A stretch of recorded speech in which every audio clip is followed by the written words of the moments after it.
Entramos en la recta final de nuestro programa de hoy. Lo vamos a hacer con un tema tan interesante como es la sexualidad.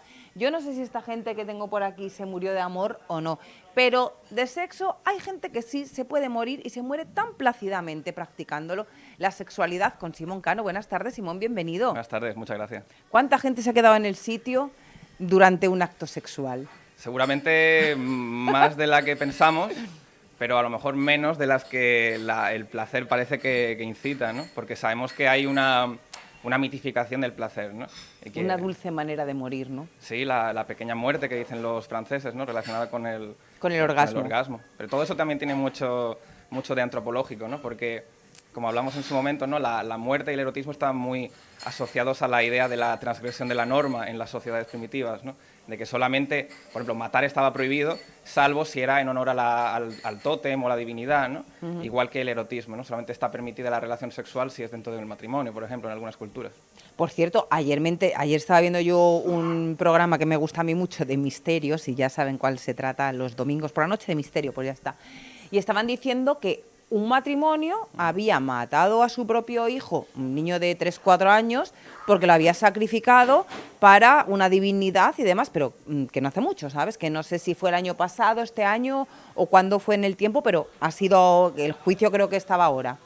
Claro, es que esto es un asunto también de relativismo cultural. Cuando vemos lo que hacen otras culturas, generalmente nos choca porque nosotros tenemos nuestra moral y nuestras normas, ¿no? Bueno, pero esto era una secta, ¿eh? Porque era en Turquía, o sea, que tampoco... Sí, no, a ver, es decir, toda gentificación o agrupación de personas en torno a un tótem, ¿no? Es decir, un tótem puede ser un animal, puede ser una idea asociada a un concepto religioso, presenta siempre este tipo de disrupción en la actitud de la gente, ¿no? Pero, por ejemplo, la sexualidad, que es algo que generalmente hoy en día entendemos como algo dado, es decir, vivimos en una sociedad democrática donde se supone que las libertades que tenemos nos confieren cierta autenticidad para poder... Eso se supone. Aquí en Torremolinos sí. Sí, aquí tiene mucho que ver esto que vamos a tratar, ¿no? Porque si la sexualidad, al fin y al cabo, es complicada de definir y podríamos estar hablando de esto durante horas, días, ¿no? Y años, y siglos, y de todo. Y a lo mejor probablemente no llegaríamos al sesgo mínimo para obtener un conocimiento de esto, ¿no? Una epistemología sexual, ¿no? Entonces, yo lo que quería era traer un poco las hipótesis que plantea Michel Foucault, que es un filósofo francés ya fallecido, en su historia de la sexualidad, ¿no? Que son varios volúmenes, y en estos intenta hacer un recorrido de cómo distintas épocas, distintas culturas, sobre todo épocas, ¿no? Porque a lo mejor si algo deja que desear su estudio es esto, ¿no? El problema de la cultura. Pero gira en torno a sus nociones de poder y de dominación, que son muy importantes, ¿no? Entonces, él, por ejemplo, empieza hablándonos de la antigua Grecia, y en este momento ya surge lo que en filosofía se conoce como el logos, que es la razón, ¿no? Es decir, la sexualidad en aquella época se conoce como los afrodisia, que son los placeres del amor, ¿no? Entonces, estos placeres del amor pronto se convierten en dominio de preocupación moral, ¿no? Es decir, esto empieza a preocupar al Estado en la medida en que vamos a decir, un régimen de los placeres alterado o desbocado puede generar que el individuo en su participación política no sea tan ducho, no pueda comparecer de la misma manera que alguien que se somete de una manera más regia al dominio de los placeres, ¿no? Entonces yo creo que es muy interesante porque ya vemos que la moral son una serie de normas, de códigos, ¿no?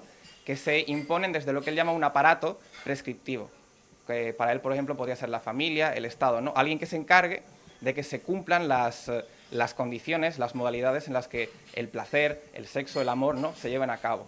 De hecho, muchos partidos políticos pues exigen a sus candidatos que tengan una familia, que estén casados con una mujer, o sea, que sea un matrimonio de hombre y mujer, que tengan hijos, y cuantas más responsabilidades tengan, más les gusta a ese partido para que sean los candidatos. Sí, esto tiene mucho que ver con el concepto de encratella griego, que es la templanza. Cuando una persona se supone que es capaz de medir sus actos, de tener en aquella época se conocía como el régimen de los placeres, ¿no? Si tú demuestras esta templanza a la hora de llevar tu vida privada, o sea, una especie de control, ¿no? Un control, tu efecto en la esfera pública va a ser positivo, porque se supone que sobre ti cae una serie de responsabilidades que, si tú llevas tu vida por el camino correcto, entre comillas, eso después no va a causar ningún tipo de problemas. Es más, la gente lo va a agradecer, porque si tú no puedes llevar correctamente una vida controlada, ¿cómo lo vas a hacer con las responsabilidades públicas que se te van a exigir, ¿no? Claro, un libertino no estaría bien visto en ese momento porque puede salir por la tangente, ¿no? Claro, es que el problema es que la norma siempre está asociada a un interés estatal. Entonces, en esta época surge lo que se conoce como la dietética. Por ejemplo, nosotros hoy en día conocemos dietética de comida, ¿no? En esta época la dietética también tiene mucho que ver con el uso de los placeres, ¿no? Entonces, si uno se pone a escarbar en la bibliografía de la antigua Grecia, encontrará todo tipo de consejos sobre qué tipos de actos hacer, cuáles no hacer, en qué momentos, ¿no? Por ejemplo, a mí me hace mucha gracia, había uno que menciona Foucault, que dice, por ejemplo, que desaconsejaban totalmente practicar relaciones sexuales en verano, ¿Porque sudaban o por qué? Sí, porque podía llevar, por ejemplo, es que en aquella época se consideraba en algunas ocasiones el acto sexual como una especie de epilepsia. Ah. Sí, por la... Hombre, habrá gente que tenga epilepsia cuando llega el clima. Claro, por las contorsiones, por los movimientos, Ah, ¿no? vale. Por ejemplo, Baudelaire, ya más posterior, ¿no? Dice, por ejemplo, que para él es una de las causas más importantes de los problemas de columna vertebral. Entonces... Sí, pero se supone que alivian dolores de cabeza y el estrés y de todo. Bueno, es que fíjate cómo influye el conocimiento que tenemos ahora con respecto al de ese momento, ¿no? Pero, por ejemplo, incluso para los griegos, en el momento de la procreación, cuando un hombre y una mujer van a procrear para tener un hijo o una hija, en ese momento, incluso los pensamientos que tiene tanto el hombre como la mujer influyen en cómo va a ser el niño, ¿no? Entonces, por ejemplo, si la niña... Que pensaban eso, ¿no? Bueno, sí, imagínate que la mujer está teniendo relaciones con el hombre y la mujer dice... Está pensando en la lista de la compra, va a salir un niño muy ordenado. Claro, por la época a lo mejor está pensando si habrá atado o no a los caballos, ¿no? Y entonces, a raíz de eso, el niño, según ellos, podía salir indeciso, problemas de confianza, seguridad, ¿no? O si el hombre en ese momento tenía algún tipo de pensamiento malévolo, pues el niño podía salir... maléfico. Exactamente. Entonces, este tipo de consideraciones son muy importantes, ¿no? Y muy interesantes. O sea, que tienes que estar pensando... O sea, claro, tú no sabes en qué momento has concebido, porque claro, puede ser que sea en el acto de ayer, en el acto de hoy o en el acto de mañana. Entonces, ¿en qué estabas tú pensando en ese momento? A ver que lo adivina. Claro, es que este es el problema, que el control sobre el propio pensamiento ya parece hoy complicado, imagínate en ese momento, ¿no? Claro, si no sabes ni cuándo te has quedado embarazada, casi. Claro.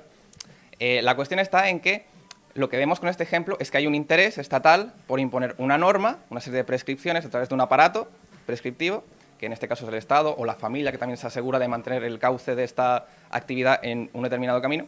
O las religiones, que son más prescriptivas que nadie. Bueno, claro, es que cuando hablamos de política en la antigua Grecia, la religión está presente, pero siempre hay un margen de crítica, ¿no? En la antigua Grecia... Bueno, tenía muchos dioses, además. Tenía muchos dioses, pero la comprensión de esos dioses en muchos casos era práctica, es decir, dista mucho de otras religiones, ¿no? Que había una comprensión de los dioses como objetualizaciones del espíritu humano, ¿no? Como diría Hegel. Claro, había semidioses que estaban en la tierra, entre nosotros y demás, concebían... Es un asunto bien complejo. Entonces, esto aplicado a lo que dice Foucault sobre la revolución industrial y la burguesía, ¿no? Aquí se ve que existe él llama una insularización de lo sexual, ¿no? Es decir, hay como un apartamiento de todo aquello que tiene que ver con lo sexual, sobre todo por algo que mencionamos en relación al erotismo. Y es que gran parte de la norma alrededor del sexo, ¿no? Del logos que restringe la actividad sexual, tiene que ver con que a la burguesía, al capitalismo, no le interesa que tú dediques tu tiempo libre a este tipo de actividades que según ellos serían inútiles, ¿no? O libertinaje. El libertinaje también, porque es uno de los, digamos, de los preceptos... O sea, digo que esto lo incluirían dentro del libertinaje, que si tú eres un libertino, ¿cómo vas a estar en política? ¿Cómo vas a ser una buena persona? Siempre etcétera, tiene este cariz de tú te dedicas mucho a relaciones y todo esto, pues al final menos tiempo que dedicas al trabajo. Esto es inútil, ¿no? Sin embargo, el Estado... A no ser que seas gigolo. Claro, bueno, esto esto siempre se ha mantenido, ¿no? El oficio más viejo del mundo. Sobre esto yo hice un trabajo también en su momento, sobre cómo... ¿Sobre la prostitución? Sí, sobre la prostitución y la relación que tiene con la libertad fundamentada en los derechos humanos, ¿no? Porque es otro tema también muy complicado. Hombre, depende si eres prostituta o prostituto por decisión propia, claro, o si estás en una mafia, que esa ya es tela. Sí, ese debate es que digamos, el problema de asumir una retórica detrás del poder y de la homogeneización de la identidad tiene mucho que ver con cómo yo accedo a realizar una actividad, ¿no? Entonces, si una persona hace algo, pero sin embargo otra persona teoriza en torno a eso y ve que hay una relación de poder, está suponiendo que esa persona que lo está haciendo, en este caso la prostituta o el prostituto, tiene algún tipo de síndrome de Estocolmo, ¿no? Como que no quiere hacer lo que realmente quiere hacer, ¿no? es un tema complicado. Pero volviendo al tema de la sexualidad, el problema que se plantea en el siglo XVIII, a partir del siglo XVIII, es muy interesante porque la gente no puede hablar de sexo, ¿no? No pueden ni hablar ahora muchos. Es que, claro, es que en aquella época no interesaba por esto, ¿no? Porque era un desvío, ¿no? de la conducta habitual. Pero lo que sí que sabemos es que en ese momento la medicina, que es cuando justamente está empezando a explotar lo que es la medicina psiquiátrica. Siglo XVIII has dicho, ¿no? Sí, a partir del siglo XVIII. Antes, obviamente, hay un montón de retazos relacionados con la Inquisición y todo esto, pero lo que realmente interesa es que la medicina y la moral, de alguna manera, se ponen de acuerdo para aprovechar los discursos de, vamos a decir, de enfermos, que en aquella época se consideraban enfermos, ¿no? Para intentar dibujar lo que para Foucault es una nueva discursividad, ¿no? En la que las sexualidades que están en la periferia, como por ejemplo en aquella época podría ser la androginia, este tipo de sexualidades periféricas presentan un problema para la ley. Y es que no permiten... Explícale a la gente lo que es la androginia por si no lo saben. Bueno, la androginia también tiene su aquel, ¿no? Pero generalmente se suele entender que representa una confusión de género dentro de una misma persona. Esto también es matizable, ¿no? Es como, por ejemplo, hablar de la sexualidad, se puede hablar de la sexualidad apelando o no a la genitalia. Vamos, aquí el máximo exponente de la androginia era Bimba Bosé y su familia. Claro, es que hay una... Y para la ley justamente representa esto un problema para la conjunción y la apropiación de lo que es la diferencia entre sexos, ¿no? O sea, cuando se presenta una persona andrógina, para la ley es un problema, porque no sabemos dónde encajarla, cómo se relaciona con los demás, ¿no? Entonces, la ley toma este tipo de sexualidades periféricas y las patologiza, ¿no? Las hace formar parte del entramado psiquiátrico. Pero estamos hablando entonces de androginia no solo por el aspecto físico, que no se sepa si es un hombre o una mujer, sino estás hablando desde el punto de vista del género no binario, por ejemplo, ¿no? Es que en aquella época... sí, pero lo que ahora podríamos asimilar a género no binario, ¿no? Sí, bueno, también es que dentro del género no binario hay una autopercepción identitaria, ¿no? Una persona puede identificarse no binaria, pero aún así, físicamente, sus rasgos pueden corresponder a lo que habitualmente conocemos como masculino o femenino, ¿no? Entonces, realmente, se trata más de una consideración estética, sobre todo. Vale. En aquella época, por lo menos. Sí, ¿no? sí. No es tanto que una persona diga que se siente mujer u hombre, sino más bien lo que se ve. Bimba Bosé. Exactamente. Entonces, esto representa de alguna manera muy bien los intereses hegemónicos que hay de relaciones de dominio, de poder, que hay detrás de nuestras esferas conceptuales. En aquella época, muy bien representadas por lo que es la ley, por lo que es la psiquiatría, la medicina, ¿no? Cuando se hicieron tantas y tantas aberraciones estudiando el cerebro, ¿no? Estamos hablando de toda esa época en la que experimentaban con los pacientes de psiquiátricos, sí. ¿O eso fue más tarde? Un poco antes, estamos hablando de la época en la que empieza ya a constituirse un corpus teórico en torno a la histeria, por ejemplo, ¿no? A lo que se llama la psiquiatrización del cuerpo de la mujer. Por ejemplo, Foucault aquí... Que hay una peli, que no sé si la has visto. Sí, la he visto. La del plumero, esta... Sí, no la he visto todavía, la tengo marcada. Bueno, tiene un toque, es un drama histórico, pero con toques bastante cómicos, ¿no? Porque claro, de hecho la histeria, desde el tiempos de Platón y Aristóteles, se entiende como algo relacionado con cómo la mujer está insatisfecha sexualmente, todo esto, ¿no? Y entonces... claro, en la histeria, a partir de este momento ya como concilia lo que son los obstáculos morales que necesita un Estado para conciliar las relaciones entre individuos, por ejemplo, ¿no? Y la medicina presenta este tipo de situaciones, ¿no? Como por ejemplo la androginia, la homosexualidad, todo esto se somete a un plano de psiquiatrización que perdura, ¿no? Y que es probablemente uno de los más, digamos, más históricamente rastreables. Entonces, yo creo que lo que plantea Foucault es muy interesante porque nos deja ver relaciones de dominio, ¿no? El problema está en que tampoco hay que dejarse llevar por esta sensación de libertad que hoy en día tenemos, porque hoy en día hay un gran culto a la identidad, ¿no? Es decir, lo que Foucault decía, la inquietud de sí. La inquietud de sí es esta especie de arte de la existencia personal en la que uno se plantea su relación con los demás, su dependencia con los demás, ¿no? Lo que quiere, si se controla a sí mismo, si es soberano de sí, ¿no? Yo creo que hoy en día todo esto tiene un plano muy, muy complejo porque la identidad de una persona ya no es solo de la persona, ¿no? Sino que está supeditada a dinámicas de consumo. Es decir, hoy en día ya mi identidad no es tanto mi identidad si no la preservo a través de determinadas dinámicas. Una cosa muy interesante es lo que han hecho, por ejemplo, manteniendo el diálogo con la sexualidad, los sex shops.